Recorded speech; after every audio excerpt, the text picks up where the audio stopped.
Dear student, मैं engineer आकृति आपके लिए सब्जेक्टिव के कुछ इंपॉर्टेंट क्वेश्चन के सॉल्यूशन लेकर आई हूँ। एक पूरा सेट जिसे बिहार बोर्ड ने ऑथराइज किया है कि क्वेश्चन इसी प्रकार के पूछे जाएंगे, बहुत इंपॉर्टेंट है।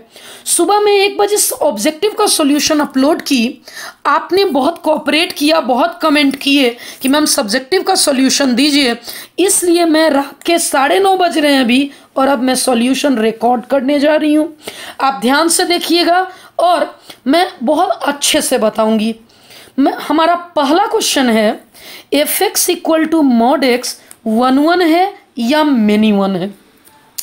क्वेश्चन आप डिस्क्रिप्शन में मैंने लिंक दे दिया जहां से आप क्वेश्चन डाउनलोड कर सकते हैं। सॉल्यूशन में डायरेक्टली यहाँ क्वेश्चन नहीं लिखूंगी, समय कम है।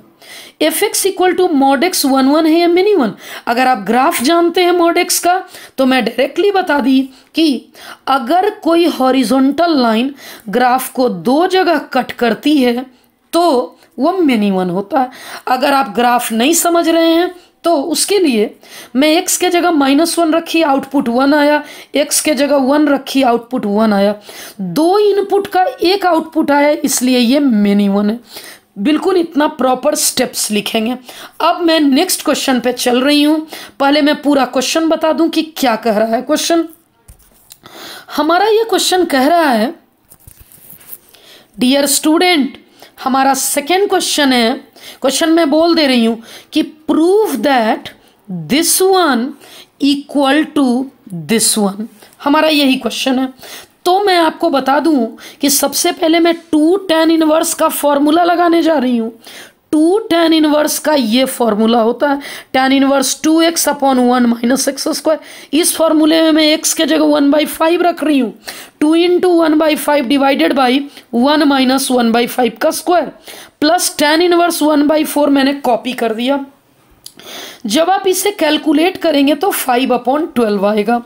tan inverse x plus tan inverse y का मैं फॉर्मूला लगाने जा रही हूँ।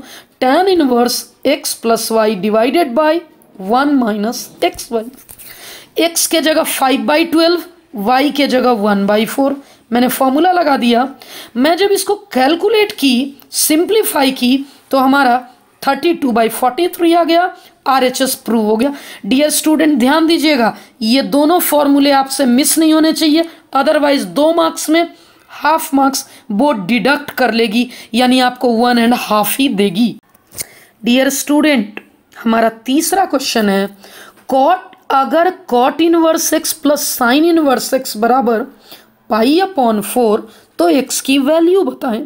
इस क्वेश्चन में x की वैल्यू पूछी जा रही है। मैं एकदम सिंपल मेथड आपको सिखा रही हूँ। हम लोग tan का फॉर्मूला जानते हैं, जो मैं पिछले क्वेश्चन में भी यूज़ की हूँ। ये फॉर्मूला मैं इस कॉट को tan में बदल दूंगी। कॉट इक्वल टू 1/tan होता है, इसलिए tan इनवर्स x के बदले 1/x हो गया। कॉट का रिवर्स tan हुआ, इसलिए x का रिवर्स यहाँ 1/x हुआ। साइन को tan में बदलने के लिए मैंने ट्रायंगल लॉ लगाया है। यहाँ देखिएगा, साइन की वैल्यू होती है p/h। p के जगह 1 रख दिया, h के जगह √5 रख दिया।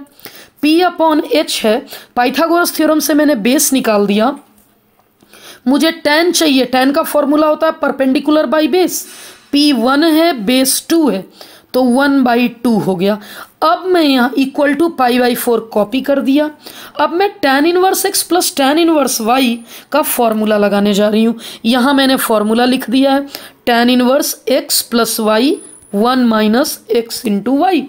क्या मैं π/4 को tan इनवर्स 1 लिख सकती हूँ? लिख सकती हूँ। अब हम लोग क्या कर रहे हैं, हमारा दोनों तरफ का tan इनवर्स कैंसल हो गया। अब मैं डायरेक्ट अलजेब्रा की तरह सॉल्व कर दी। ये अलजेब्रा यहाँ कॉपी कर दिया, 1 कर दिया। क्रॉस मल्टीप्लिकेशन करते ही हमारा आंसर आ गया x इक्वल्स टू 3। हमारा क्वेश्चन नंबर 4 समझिएगा।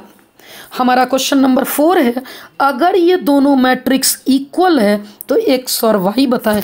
मैट्रिक्स का कॉन्सेप्ट कहता है करस्पॉन्डिंग एलिमेंट्स सेम होते हैं, यानी अगर ये y है तो y के जगह पर यहाँ -2 है, ध्यान से देखिएगा, y के जगह पर -2 है, मेरा डायरेक्ट आंसर आ गया y इक्वल टू -2। अब ये इक्वल टू ये है, that means 2x - y equal to 6। पहला एलिमेंट पहले से इक्वेट कर दिया, y की वैल्यू हम लोग निकाल चुके थे -2, मैंने -2 रख दिया, 2x की वैल्यू 4 आ गई, x की वैल्यू 2 आ गई। समय कम है इसलिए मैं थोड़ा स्पीड में बता रही हूँ। अब हमारा क्वेश्चन नंबर 5 की मैं बात करती हूँ। हमारा 5th नंबर क्वेश्चन है कि इवैल्यूएट दिस डिटर्मिनेंट, और सिर्फ 2 मार्क्स का क्वेश्चन है, तो हम लोग इवैल्यूएट करने जा रहे हैं। अब सबसे पहले मैं इसे कुछ छोटा बनाने जा रही हूँ, तो मैं कॉलम 1 और कॉलम 2 को देख रही हूँ। 16 और 9 में 7 का गैप है, 23 और 16 में 7 का गैप है, 32 और 19 में 13 का गैप है। जो गैप इस थर्ड कॉलम से मैच कर रहा है, इसका मतलब मैंने ऑपरेशन लगा दिया C1 tends to C1 - C2। इस ऑपरेशन को लगाते ही 16 - 7 7 लिख दिया, 23 - 16 7 लिख दिया, 32 - 19 13 लिख दिया। अब आप गौर से देखें, क्या कॉलम 1 और कॉलम 3 मैच कर गया? अच्छे से देखें तो आंसर 0 होगा, क्योंकि प्रॉपर्टी है कि जब भी 2 कॉलम आइडेंटिकल होते हैं तो आंसर 0। देख लें, ये कॉलम और ये कॉलम बिल्कुल सेम आ चुका है, इसलिए इसका आंसर 0 हो चुका। Come to next question. Next question है, अगर इतना बराबर 0 तो x बताएं। क्या आपने सीख रखा है डिटर्मिनेंट की वैल्यू कैसे कैलकुलेट करते हैं? पहले इन दोनों को इंटू करते हैं, 2x × x 2x square -2 × 4 8 equals to 0। 2 common लेकर मैं 0 के तरफ भेज दी, x स्क्वायर 4 आ गया, x की वैल्यू +-2 हो चुका। डियर स्टूडेंट, हमारा क्वेश्चन नंबर 7 है, अगर मैट्रिक्स A ये है, मैट्रिक्स B ये है, तो B ट्रांसपोज A ट्रांसपोज की वैल्यू निकालें। मैं आपको सुबह ऑब्जेक्टिव में भी बताई थी कि B ट्रांसपोज मतलब इस रो को कॉलम में रख दें। जैसे ही ये B ट्रांसपोज हुआ, ये रो पूरा का पूरा देखिए यहाँ कॉलम में बदल चुका है।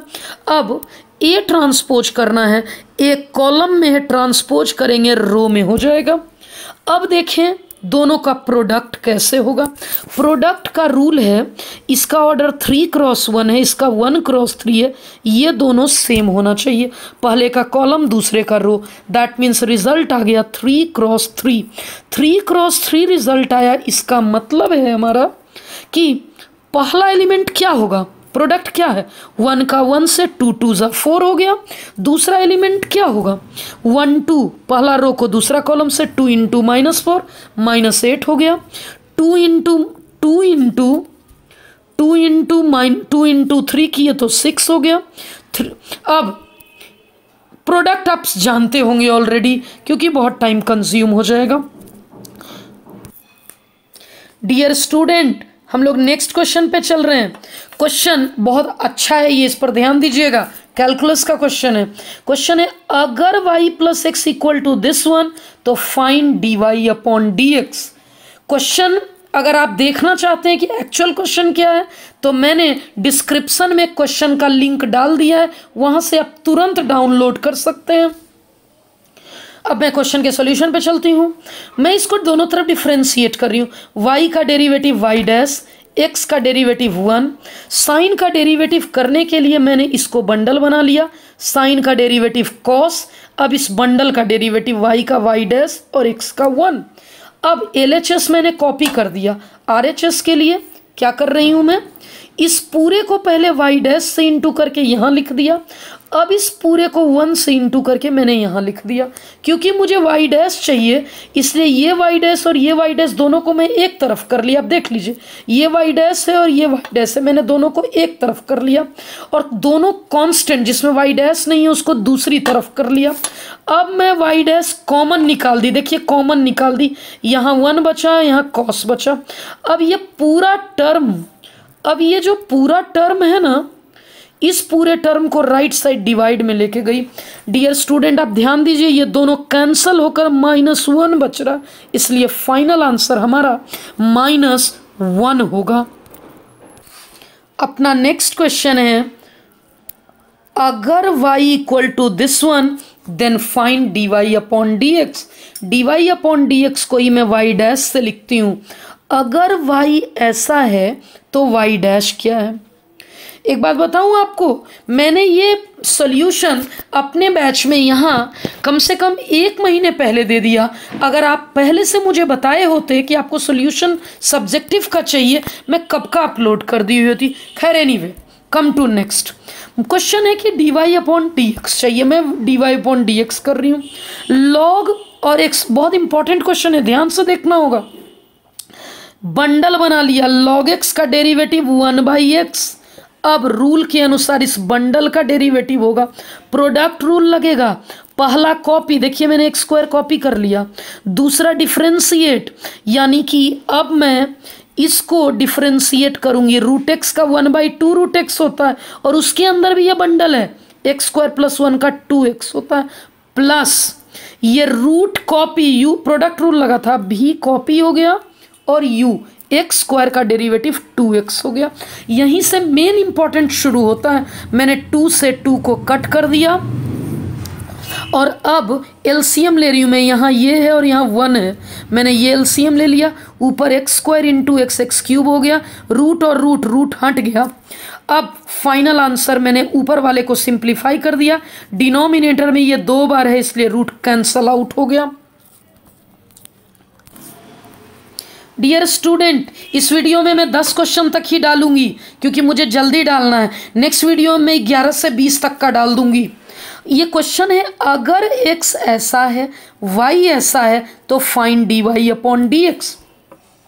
ये पैरामेट्रिक फंक्शन है। पैरामेट्रिक फंक्शन में फॉर्मूला होता है dy अपॉन dx का, dy upon d theta divided by dx upon d theta. dy upon d theta के लिए मैं दोनों को डिफ्रेंशिएट कर दूं। इसे मैं थीटा के रिस्पेक्ट में डिफ्रेंशिएट कर रही हूं। ए कांस्टेंट, कॉस का derivative minus sine, y equal to B sine theta, उसका डेरिवेटिव साइन का डेरिवेटिव कॉस। जब हम इन दोनों को डिवाइड करेंगे तो dy अपॉन डी थीटा की वैल्यू यहाँ से और dx अपॉन डी थीटा की वैल्यू यहाँ से, -b/a कॉस अपॉन साइन होगा कॉट थीटा। अब आप वीडियो को लास्ट तक देखिएगा तो उसके बाद कमेंट करिएगा। अगर आपको हमारे वीडियो से फ़ायदा होगा तो मैं क्वेश्चन नंबर 11 से 20 तुरंत 15-20 मिनट के अंदर अंदर मैं नेक्स्ट वीडियो अपलोड कर दूंगी, क्योंकि मैं जल्दी में बता रही हूँ, समय कम है इसलिए। और डियर स्टूडेंट, नीचे रेड आइकॉन दे रहा है, दिख रहा है सब्सक्राइब का। अगर आपने मेरा चैनल अभी तक सब्सक्राइब नहीं किया है तो आप सब्सक्राइब कर लीजिए, क्योंकि कल बोर्ड एग्जाम के तुरंत बाद मैं सॉल्यूशन अपलोड करूंगी। ऑब्जेक्टिव ही नहीं, सब्जेक्टिव भी अपलोड करूंगी। Thank you.